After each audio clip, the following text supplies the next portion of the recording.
Bien, chers camarades, je pense que si on veut sérieusement entre nous parler d'unité de la gauche, il faut éviter le débat entre la vraie gauche et la fausse gauche. Pourquoi? Parce que Dominique Strauss-Kahn, il pense pas moins qu'il est de la vraie gauche qu'un camarade du PG. Il pense que pour lui, la vraie gauche, c'est celle qui avance petit à petit, pas à pas, etc. Et si on pose la question entre vraie gauche et fausse gauche, le débat sur l'unité, autant le placardiser tout de suite. Pourquoi? Parce que on va tous faire ce qui est une habitude dans les formations de gauche, on va dire qu'on est pour l'unité de la gauche, pour au bout de 2 minutes dire que c'est pas possible. Pourquoi? Parce qu'il y aurait une autre gauche qui serait pas aussi vraie que celle qui est la nôtre, et avec laquelle l'unité, le travail, l'inventaire des convergences serait rendu impossible, ou par l'histoire, ou par ce qui serait le soupçon de trahison potentielle d'un tel ou d'un tel. Donc moi, je pense que si on veut avoir ce débat-là sérieusement, et je le dis en tant que là socialiste, et puis membre de la gauche du Parti socialiste, qui en a eu des débats avec mes propres camarades qui doutaient, et qui doutent souvent encore. Mais je pense que la seule manière d'avoir le débat sur l'unité de la gauche, c'est de faire l'inventaire des convergences et l'inventaire des divergences. Et à partir de là, de fixer un objectif qui est, si demain la gauche venait à gouverner et qu'il s'agisse je pense, sur 2 pattes, c'est-à-dire le gouvernement politique, institutionnel, mais aussi le mouvement social, et retenons que les grandes périodes de transformation de la société, pour ne prendre que la plus emblématique du siècle passé, c'était celle de 1936, c'est autant par les grèves, autant par le rapport de force social, autant par la négociation collective que par l'action législative, qu'on a réussi à modifier concrètement les termes du contrat social en France. Donc je pense, moi, à l'unité, évidemment, à travers ce qui pourrait être demain un programme commun, mais je pense aussi à ces alliances qu'il faudra nouer entre la gauche qui gouvernera et la gauche qui organisera le rapport de force, parfois entreprise par entreprise ou dans la rue, pour que ces alliances se nouent à un moment où, et la résistance des forces du capital, et les résistances des institutions européennes, et la résistance du patronat, et la résistance de la droite, etc., sera telle que, de fait, elle mettra en situation, on va dire, de pression extrêmement forte de la gauche, si demain elle gouvernait. Donc moi, j'ai cette nuance, en tout cas, même cette différence avec les interventions passées, c'est que moi je crois profondément à l'unité de la gauche, ce qui ne veut pas dire pour autant qu'elle devient uniforme, que nos formations politiques disparaissent. Je pense qu'il faut militer et travailler à cela. Et autour de quels objectifs? Je vais en dire quelques mots, je vais essayer d'être très bref, en tout cas très synthétique. Moi je pense que le problème de la société française, comme de la société européenne, ne parlons que de l'Europe, c'est que s'est installée l'idée que la marche du progrès était interrompue. Et qu'aujourd'hui, il était inenvisageable qu'on puisse progresser, gagner des droits, s'affranchir, s'épanouir, qu'il faudrait, par nécessité, puisque c'est le discours qu'on entend, par nécessité, eh bien, on remette en cause tout l'éventail des protections collectives âprement conquises dans le passé, les niveaux de salaire, etc., etc. Et il y a une réalité qui est une réalité extrêmement frappante, je trouve, dans la société française, c'est que le débat politique n'est plus aujourd'hui, en tout cas le seul élément de passion, c'est la peur. La peur du populisme, ça c'est le discours des élites, qui est en fait la peur de la souveraineté populaire.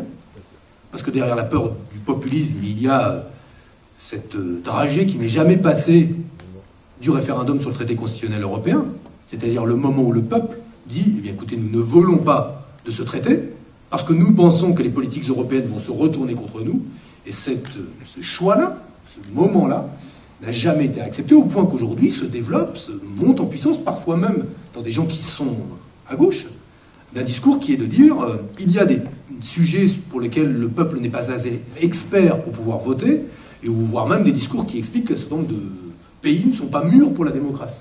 Et donc il y a cette idée selon laquelle la souveraineté nationale, c'est plus tout à fait la souveraineté populaire, et qu'il y a des sujets qui sont trop importants pour qu'on les laisse trancher par le peuple. Ça, c'est la victoire du libéralisme, dans son volet aussi bien politique qu'économique. Ce libéralisme qui vise finalement à sortir du débat démocratique des sujets qui sont des sujets qu'on voudrait inscrire dans la loi naturelle, presque dans des sciences dites dures, et faire finalement contribuer à ce que des questions économiques qui doivent relever du choix politique eh bien, ces questions ne soient plus tranchées par le peuple, mais qu'elles soient inscrites dans le marbre ou d'une constitution ou des politiques faites par nécessité. Je disais peur du populisme, mais on pourrait aller beaucoup plus loin, la peur du progrès, parce que c'est aussi quelque chose que l'on entend à travers la peur des catastrophes. Moi, j'ai pas de problème pour dire aujourd'hui qu'il faut changer de modèle de développement, s'ouvrir à la transition écologique, mais attention à ne pas confondre aujourd'hui la peur de l'usage qui est fait par le système économique d'un certain nombre de progrès des techniques avec le progrès lui-même. Parce que quand des scientifiques aujourd'hui cherchent et trouvent, c'est pas pour, dans l'objectif d'optimiser les profits des entreprises qui se saisissent de ces progrès-là pour en faire de l'innovation, etc., etc.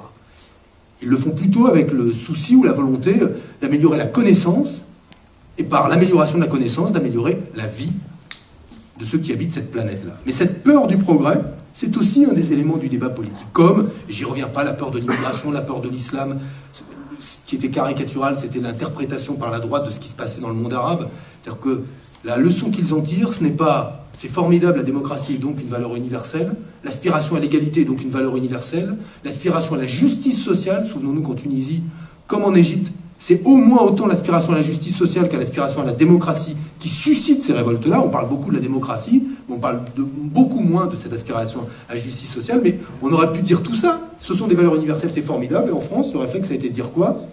Eh bien, on ne sait jamais que ces peuples, se saisissant de leur avenir, finalement choisissent des islamistes, donc c'est la peur de l'islam, et que l'islamisme amène à ce qu'il y ait des immigrants, et donc c'est la peur de l'immigration.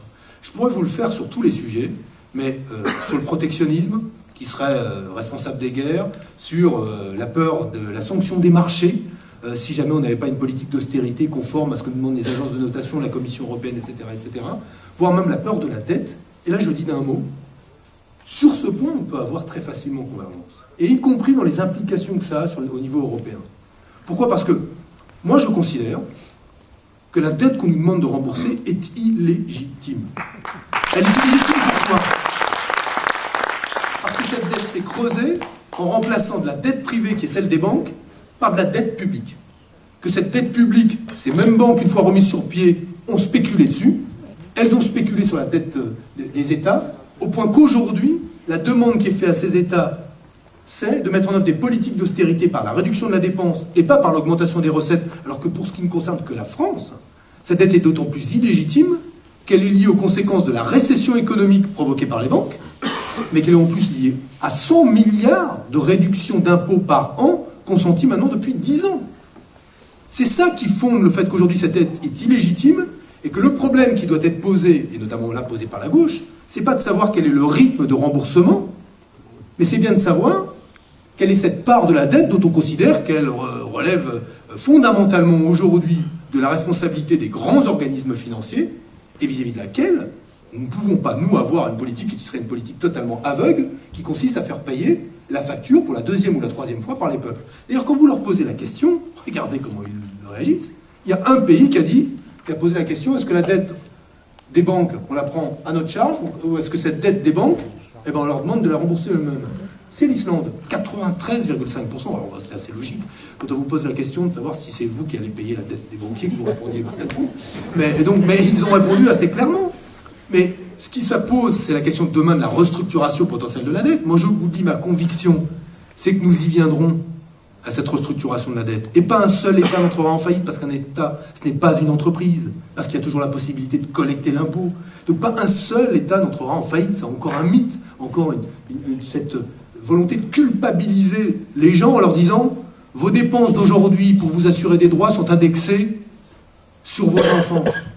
C'est Perlevat, dans son rapport sur la dette, qui est le premier, a été dans cette logique de culpabilisation des vivants, au motif que, voilà, leurs droits d'aujourd'hui coûtaient tellement cher qu'on allait sacrifier les droits de leurs propres enfants. Moi, je veux vous dire, je pense que le débat sur le traité de Lisbonne, c'est juste un débat d'avant la crise, qui n'a plus aucune raison d'être. Pourquoi? Plus personne ne met en œuvre le traité de Lisbonne en Europe. Sinon, il n'y aurait pas le mécanisme permanent de stabilité financière. Sinon, il n'y aurait pas les nouvelles compétences inscrites dans aucun traité dont se dote la Banque Centrale Européenne, mais qu'elle ne veut pas garder. La réalité, c'est qu'aujourd'hui, ce débat-là est un débat derrière nous. Et si nous le maintenons entre nous, c'est honnêtement, nous voulons que, en gros, avoir le débat sur les sujets qui ne sont pas les sujets les plus importants. Pourquoi? Parce que ce qui est important, c'est de dire que nous ne ferons pas de politique sous le joug du pacte de stabilité et de croissance, pas davantage que le pacte de compétitivité. Que nous ne ferons pas de politique sous le joug, effectivement, du semestre européen, qui prévoit rien de moins, je vous le dis, et nous l'avons eu le débat lors de la préparation du projet, que chaque année, tenez-vous bien, nous consacrions 10 milliards d'euros du budget de l'État à satisfaire aux objectifs du pacte de stabilité en matière de déficit. Plus 15 milliards d'euros du budget de l'État à partir de 2012, quand on arrive pile au pouvoir, nous, pour satisfaire cette fois-ci aux objectifs du pacte de stabilité en matière de réduction de l'endettement. Chaque année, il faut trouver, à partir de 2012, selon les nouvelles règles du pacte de stabilité et de croissance, 25 milliards d'euros. Alors on aura beau la faire, la réforme fiscale, on aura beau couper dans les réductions d'impôts et faire rentrer des recettes fiscales supplémentaires, si c'est pour en affecter la totalité ou les 2/3 à des objectifs de réduction des déficits ou du niveau d'endettement décidé par la Commission européenne, que ça ne sert à rien. Donc, de facto, toute politique de gauche suppose, de dire que cette dette est illégitime et d'en tirer comme conséquence que nous ne pouvons pas accepter les règles du pacte de stabilité et de croissance. Et la première chose à dire, c'est que il faut remettre en cause rien que le mode de calcul de ces déficits.